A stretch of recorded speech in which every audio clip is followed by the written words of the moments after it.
Reykjavík er stórkostleg borg á fleygiferð inn í framtíðina og það er mjög mikilvægt að við viljumst ekki að leið heldur höldum áfram að byggja hér nútímalega og mannvæna borg fyrir okkur öll, þar sem við öll eigum þess kost að lifa með reisn. Við erum stödd í mesta uppbyggingarskeiði í sögu borgarinnar, þar sem alls konar húsnæði er að rísa alla borg vegna þess einfaldlega að Reykvíkingar eru alls konar. Við höfum sett stefnuna á græna Reykjavík og kolefnishlutlausa borg vegna þess að það skiptir okkur gríðarlega miklu máli núna en það getur skipt okkur öllu máli til framtíðar. Mannréttinda- og velferðarmálin þurfa að vera rauður þráður við stjórn borgarinnar.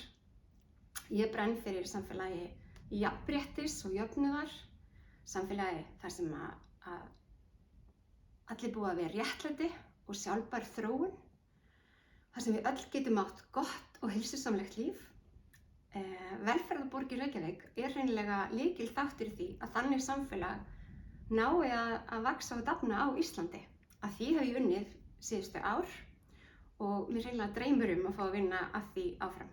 Þess vegna óska ég eftir þínum stuðningi til þess að skipa annað sætið á lista Samfylkingarinnar fyrir borgarstjórnarkosningarnar í vor og skipa áfram forystu sveit borgarstjórnar.